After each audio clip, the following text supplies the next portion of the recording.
Kain tayo guys. Yan ulam ko. Magkamay lang tayo. Mr. Welcome, bakit ka pa maghihintay? Bakit hindi mo na lang sila ibenta? Mainit yung kanin. Sa tamang oras, ang price sa carnival na to ay napakalaki. Mainit. Makintay tayo. Yes! Kayo guys, kumain na kayo dyan. Kain na kayo. Hali na.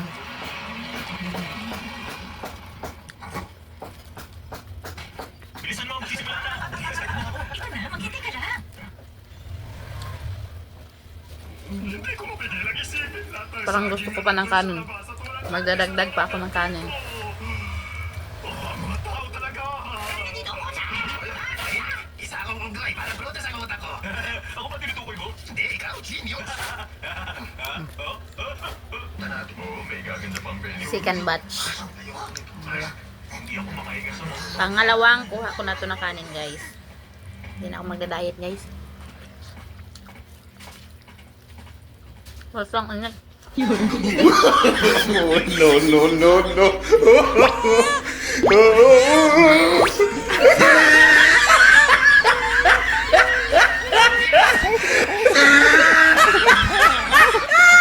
Ah!